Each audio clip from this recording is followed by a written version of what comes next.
Focus study में आपका स्वागत है।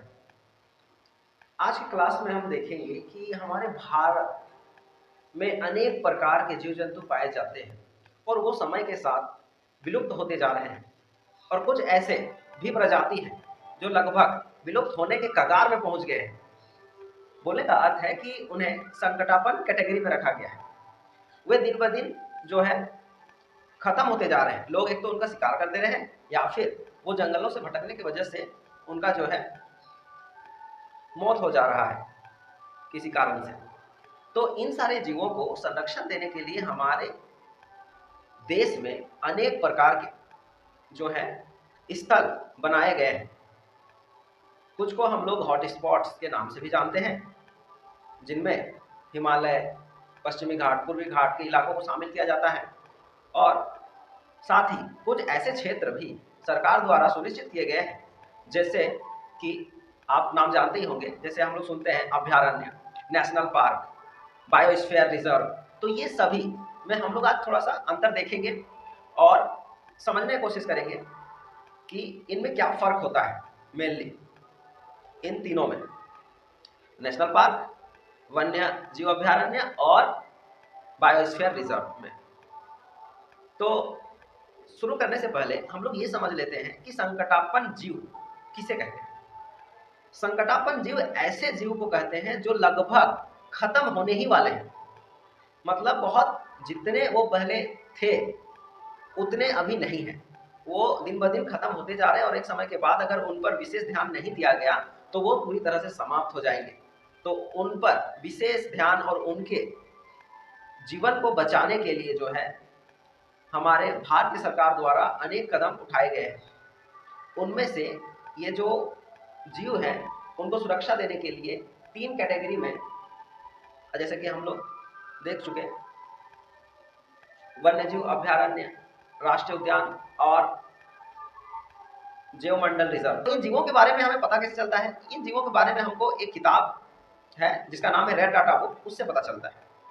उसमें जितने भी संकटापन्न जीव हैं उनका वहां पर लिस्ट तैयार किया हुआ है, जो भी जीव जंतु और पेड़ पौधे हैं, और उनको संरक्षण देने के लिए सरकार जो है अभयारण्य, पार्क और बायोस्फीयर रिजर्व घोषित करती है। क्योंकि हमारा भारत देश जैव विविधताओं के लिए जाना जाता है। यहाँ सबसे अधिक मात्रा में जैव विविधता पाई जाती है, सबसे अधिक जैव विविधता यहीं पर उपलब्ध है।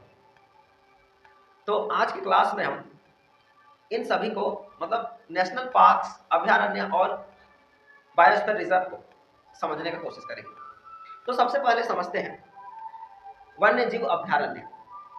इसका क्या खास बात है? वन्य जीव अभयारण्य, इसको इंग्लिश में बोला जाता है सेंचुरी, वाइल्ड लाइफ सेंचुरी के नाम से जाना जाता है। तो आपको पता होना चाहिए कि ये जो अभयारण्य होते हैं ये जंगली जीवों को उनके ही प्राकृतिक आवास में सुरक्षा प्रदान करते हैं। और अभयारण्यों में एक खास बात यह होती है कि कोई भी व्यक्ति अगर वहां घुसना चाहे लकड़ी इकट्ठा करने के लिए, साथ ही वो वहां पर अपने मवेशियों यानी कि भेड़, बकरी, गाय, इनको चराना चाहता है तो भी उसके लिए छूट होता है वन्य जीव अभयारण्य में। तो ये इसकी खास बात है कि यहाँ आपको छूट दिया जाता है सरकार द्वारा। आप वहाँ पर चराई कर सकते हैं, साथ ही लकड़ी वगैरह, जो भी आप फल वगैरह वहाँ से तोड़ना चाहें वो आप वहाँ से तोड़ के ला सकते हैं।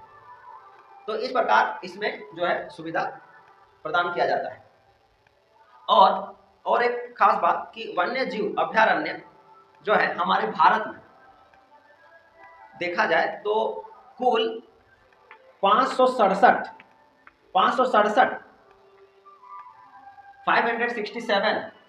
वन्य जीव अभयारण्य है, वाइल्ड लाइफ सेंचुरी। ये आपको जानना चाहिए। वन्य जीव अभयारण्य में हम लोग कुछ महत्वपूर्ण वन्य जीव अभयारण्य को देखते हैं। जैसे कौन से राज्य में कौन से अभयारण्य है? राज्य अभयारण्य,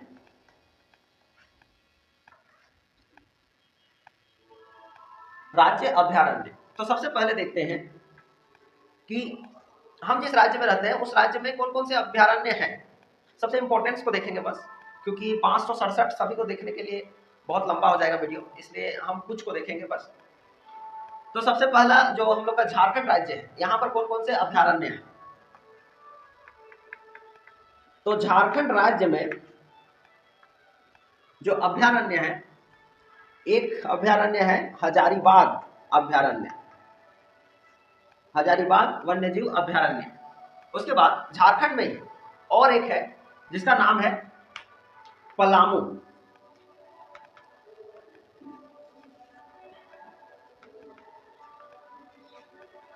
पलामू वन्यजीव अभयारण्य। सेकंड नंबर में देखते हैं और कौन कौन से अभयारण्य हैं। केरल में अगर देखें, केरल राज्य में, तो केरल राज्य में जो अभयारण्य है वो है इदुक्की, और वहीं पर दूसरा जो अभयारण्य है उसका नाम है पेरियार। तो ये केरल राज्य के ही अभयारण्य है। अब देखते हैं अगला अभयारण्य।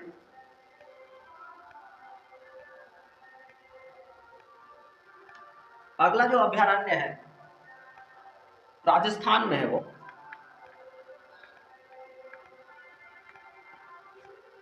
राजस्थान में जो अभयारण्य है उसका नाम है भरतपुर अभयारण्य। भरतपुर अभयारण्य। उसी प्रकार चौथा नंबर पे देखते हैं, उड़ीसा में एक अभयारण्य है जिसका नाम है चिल्का झील। चिल्का झील पक्षी अभयारण्य।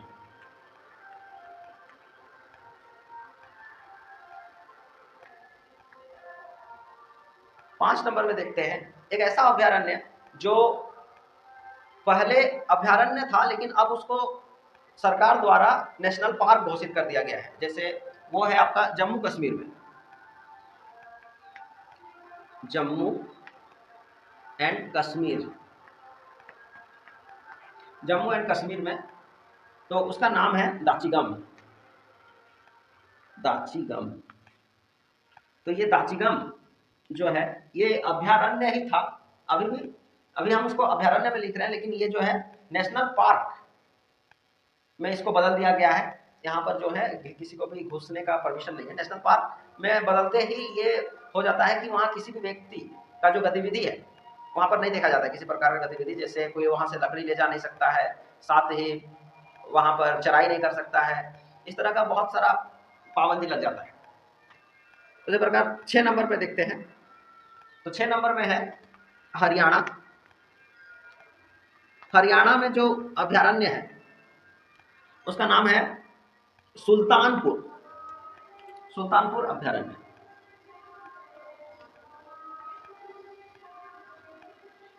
तो इस प्रकार कुछ इंपॉर्टेंट अभयारण्य हैं। इसी प्रकार के और भी बहुत सारे अभयारण्य हैं जो और कभी देखेंगे। तो अभी आपको ये समझना है कि इस प्रकार के और भी बहुत सारे अभयारण्य हैं। जैसा कि आपको बताया जा चुका है कि टोटल हमारे देश में 567 वाइल्ड लाइफ सेंचुरीज यानी कि वन्यजीव अभयारण्य हैं। तो उनमें से हम ये 5-6 बस अभी देख रहे हैं। अब देखते हैं नेशनल पार्क। नेशनल पार्क यानी कि राष्ट्रीय उद्यान एक ऐसे स्थल होते हैं जहां जीव जंतुओं और पेड़ पौधों को सुरक्षित रखा जाता है उनके ही प्राकृतिक वातावरण में, या फिर जो जंतु बाहर कहीं पर पाए जाते हैं जैसे भटकते हुए जो जंगल से भाग चुके होते हैं, तो उन्हें भी पकड़ के जो लगभग विलुप्त हो रहे हैं या विलुप्त होने वाले हैं, जो विलुप्त हो रहे हैं उनको संकटापन्न बोलते हैं, और जो विलुप्त हो गए हैं एक्सटिंक्ट, और एक होता है इंडेंजर्ड। इंडेंजर्ड मतलब संकटापन्न और एक्सटिंक्ट मतलब विलुप्त। इन सभी का जो विवरण है ये रेड डाटा बुक से ही मिलता है। तो इन सभी जानवरों को जो जंगल से किसी तरह से निकल गए हैं उन्हें जब पकड़ा जाता है तो उन्हें सीधे नेशनल पार्क में ही लाया जाता है। अगर वो जीव विलुप्त होने के कगार में है या संकटापन्न जीव है तो उन्हें सुरक्षा देने के लिए नेशनल पार्क में ही उन्हें रखा जाता है। अगर वो बहुत बड़ी तादाद में है तो उन्हें अभयारण्यों में छोड़ दिया जाता है। तो इस प्रकार उन्हें सुरक्षा दिया जाता है।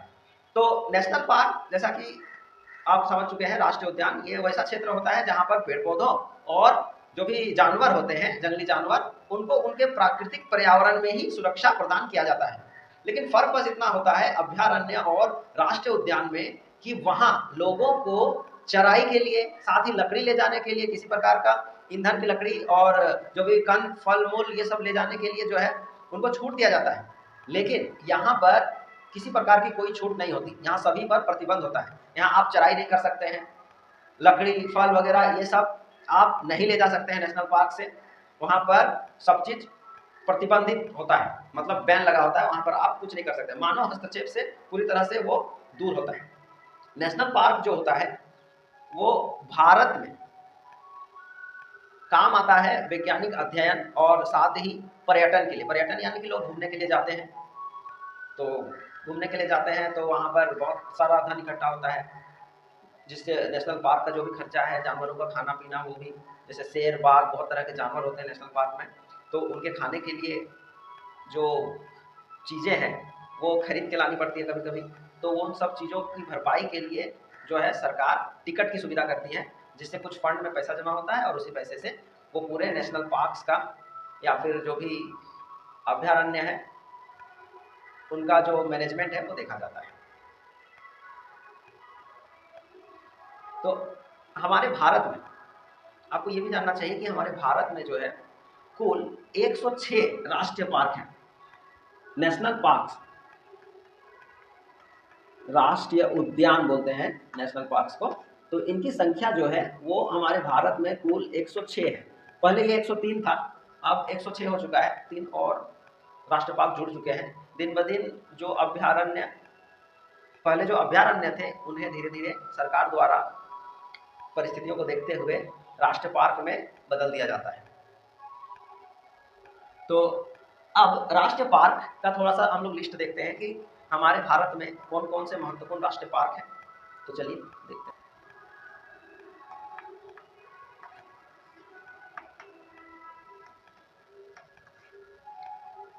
राज्य सेकंड में देखते हैं राष्ट्रीय पार्क, और फिर इन राष्ट्रीय पार्कों में कौन से जानवरों को रखा जाता है उनके नाम देखेंगे। जानवर, तो सबसे पहले हम लोग अपने राज्य का देख लेते हैं, झारखंड। झारखंड में कौन सा राष्ट्रीय पार्क है? तो झारखंड में जो राष्ट्रीय पार्क है उसका नाम है बेतला राष्ट्रीय उद्यान, बेतला नेशनल पार्क।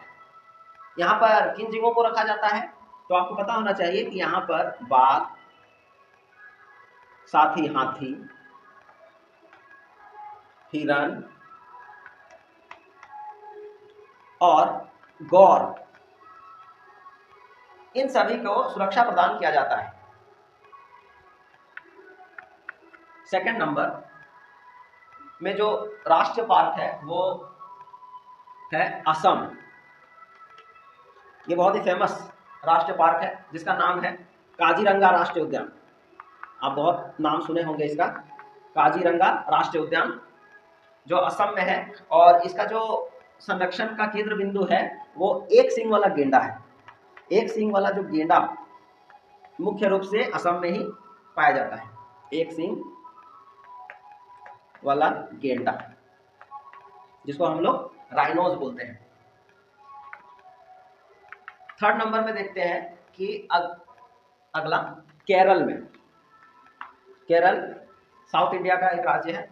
केरल में जो है वहाँ देखिए पेरियार, ये पेरियार अभयारण्य में भी आपको दिखा था और यहाँ भी। तो पेरियार को जो है राष्ट्रीय पार्क, पेरियार में राष्ट्रीय पार्क भी है।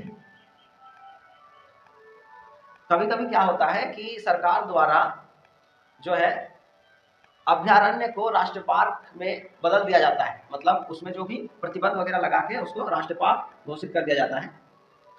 तो केरल का पेरियार उसी प्रकार का एक पार्क है। यहाँ पर जो है संरक्षण दिया जाता है पेरियार में हाथी को, हाथियों का ये पार्क है। 4 नंबर में केरल के बाद जो अगला स्टेट आता है वो है पश्चिम बंगाल, बहुत फेमस है ये।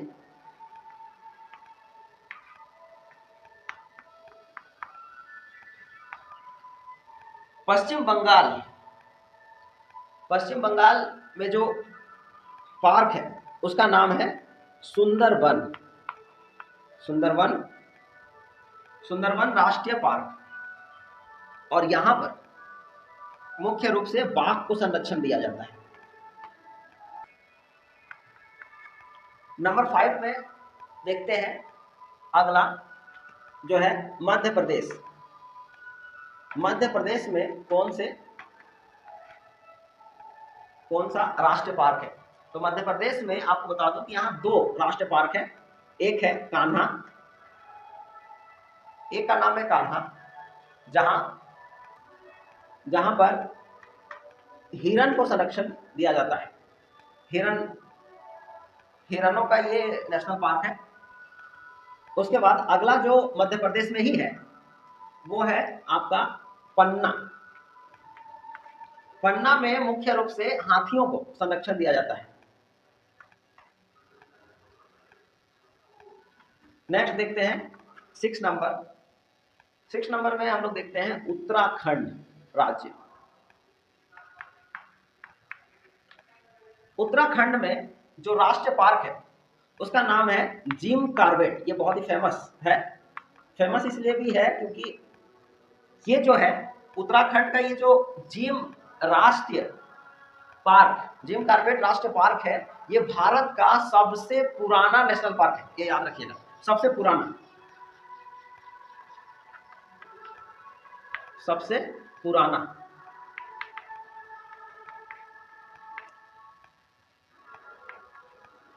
नेशनल पार्क है ये। और यहां पर जिस जंतु को संरक्षण दिया जाता है वो है बाघ। 7 नंबर में देखते हैं गुजरात राज्य में जो नेशनल पार्क है वो है गिर नेशनल पार्क, गिर राष्ट्रीय पार्क। यहां पर एशियाई शेर को संरक्षण दिया जाता है। एशियाई शेर। तो इस प्रकार से आप इन राष्ट्रीय पार्कों को समझ सकते हैं। राष्ट्रीय पार्क जैसा कि आपको पता है कि कुल, देखिए अभी हम लोग सभी नहीं देख सकते हैं क्योंकि समय का अभाव है। कुल जैसा कि आपको बताया गया है 106 टोटल है। 106 में हम कुछ ही देखे हैं जो सबसे महत्वपूर्ण है। अगर आप कोई एग्जाम की तैयारी करें तो ज्यादातर यही जो है, जो अभी हम लोग देखे नाम, इन्हीं को पूछाया जाता है। तो अब अगला देखते हैं बायोस्फीयर रिजर्व क्या होता है। अब देखते हैं जैव मंडल रिजर्व को, जिसको हम लोग बोलते हैं बायोस्फीयर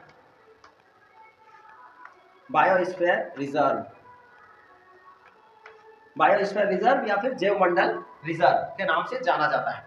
तो जैव मंडल रिजर्व जो होता है ये मुख्य रूप से जैव विविधता को संरक्षण देते हैं। जैव विविधता, बायोडायवर्सिटी को ये मुख्य रूप से संरक्षण देते हैं।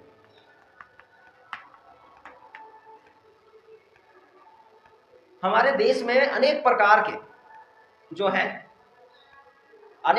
के जीवों में जो है भिन्नता है, और उन जीवों को संरक्षण जब दिया जाता है तो उसी को बोलते हैं जैव विविधता संरक्षण।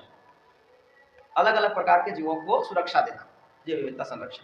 तो ये वो क्षेत्र होता है जहां पर जीवों को सुरक्षित रखने के लिए सुरक्षा प्रदान किया जाता है। तो उस पूरे एरिया को बायोस्फीयर रिजर्व घोषित कर दिया जाता है, ताकि वहां जो भी जीव है, अनेक प्रकार के जो भी जीव हैं, वो सभी पर्यावरण में संतुलन को बनाए रखने के लिए उनको वहां पर संरक्षण दिया जाता है। विभिन्न प्रकार के जीवों को संरक्षण दिया इसलिए जाता है ताकि हमारा जो पर्यावरण है उसका संतुलन बना रहे, और ये जीव भी जो है समय के साथ समाप्त ना हो। इस वजह से जैव विविधता का संरक्षण करना अति आवश्यक है। इनके बिना हमारा पर्यावरण जो है वो दिन ब दिन उस पर जो है उसका ह्रास होता जाएगा, और हमारा जो जीवन है वो लगभग कठिन होता जाएगा। तो ये जो जैव विविधता है हमारे लिए बहुत ही महत्वपूर्ण है। तो सबसे पहले अब देखते हैं कि जैव विविधता वाले ये जो बायोस्फीयर रिजर्व है इनकी संख्या कितनी है।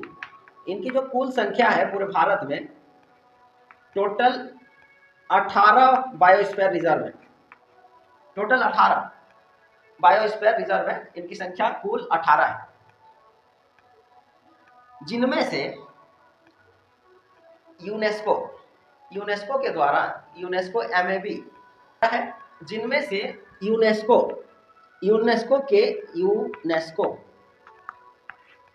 यूनेस्को के एम ए बी यानी कि मैन एंड बायोस्फीयर के लिस्ट में इसको शामिल किया गया है। टोटल 18 में से 11 बायोस्फीयर रिजर्व को शामिल किया गया है यूनेस्को के एमएबी।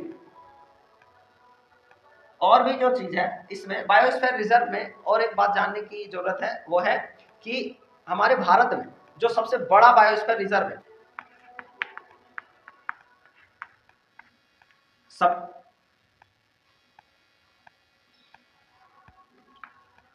सबसे बड़ा बायोस्फीयर रिजर्व जो है वो है कच्छ में, कच्छ की खाड़ी गुजरात।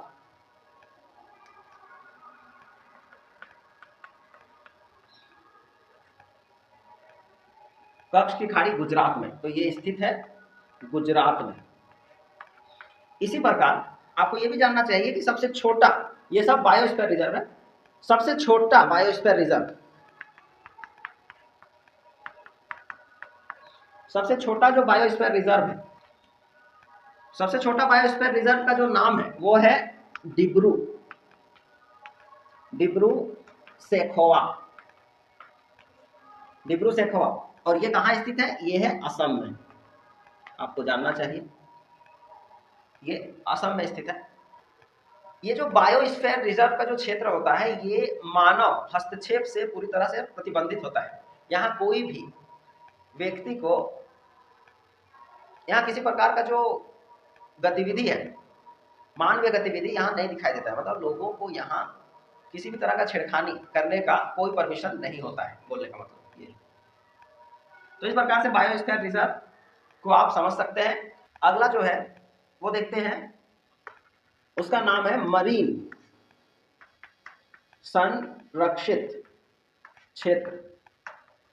अब ये क्या होता है? मरीन संरक्षित क्षेत्र यानी कि मरीन प्रोटेक्टेड एरिया, जिसको शॉर्ट में बोलते हैं MPA। इसका शॉर्ट नाम है MPA, मरीन प्रोटेक्टेड एरिया।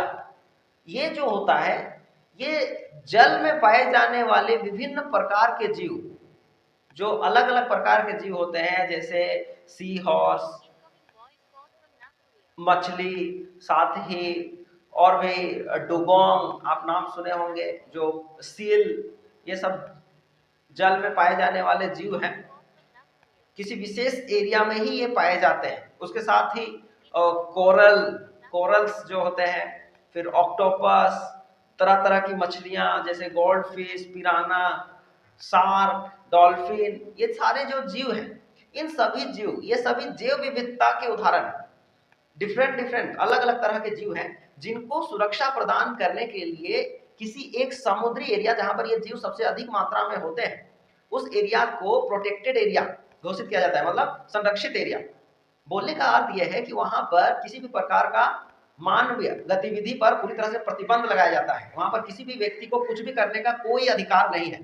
वो सभी जो है देशों के, जो भी देश होते हैं, उनके कंट्रोल का एरिया होता है। वहां पर कोई किसी भी तरह का कोई कुछ कर नहीं सकता है। जैसे कुछ मतलब, जैसे वहां आप ड्रिलिंग नहीं कर सकते हैं, खनन कार्य आप नहीं कर सकते हैं, आप वहां उस एरिया में मछली पकड़ नहीं सकते हैं, और भी बहुत सारे चीज है जो जिससे जो है उन जीवों को हानि पहुंचेगा, आप वो काम वहां नहीं कर सकते हैं बिल्कुल भी। तो इस प्रकार से आप इसको समझ सकते हैं। तो मेनली ये जल या जीव, जल या जैव विविधता, जल या जैव विविधता का संरक्षण के लिए उठाया गया एक कदम है। तो ये जरूरी भी है, क्योंकि अगर हम लोग समुद्र में भी, तो वो जीव है जो वहाँ का जो इकोसिस्टम है, जो वहाँ मतलब जो भी वहाँ का पारिस्थितिक तंत्र है, पारितंत्र है वहाँ का समुद्र का, जैसे हम लोग अपने वातावरण, देखिए एक दुनिया जो है पानी के अंदर है, तो दूसरा दुनिया जिसके बारे में हम अभी पढ़ चुके हैं, राष्ट्रीय पार्क, ये सब में जो जीवों को संरक्षण दिया जा रहा है वो पानी के बाहर वाला है। पानी के बाहर वाला तो हमें दिख जाता है, लेकिन पानी के अंदर भी तो एक विशाल महासागर है जिसके अंदर करोड़ों जीव हैं, उनको भी तो सुरक्षा देना होगा, नहीं तो वो दिन ब दिन उनका शिकार होता जाएगा और वो खत्म होते चले जाएंगे। ऐसे में जो है हमारा जो पूरी तरह से जो पर्यावरण है उस पर दुष्प्रभाव पड़ सकता है। इसलिए हमें चाहिए कि हम जितना ध्यान स्थल पर रहने वाले जीवों को देते हैं उतना ध्यान हम जो है जल के अंदर रहने वाले जीवों को भी देंगे, तो हमारा जो पारिस्थितिक तंत्र है यानी कि इकोसिस्टम वो सफल बना रहेगा। स्थलीय जीव और जलीय जीव दोनों को संरक्षण देने से हमारा जो पारितंत्र है वो बहुत ही अच्छा बना रहता है। तो इस प्रकार आप इन टॉपिक्स को समझ सकते हैं। अगर आपको वीडियो अच्छा लगा तो जरूर हमारे चैनल फोकस स्टडी को सब्सक्राइब करें। धन्यवाद।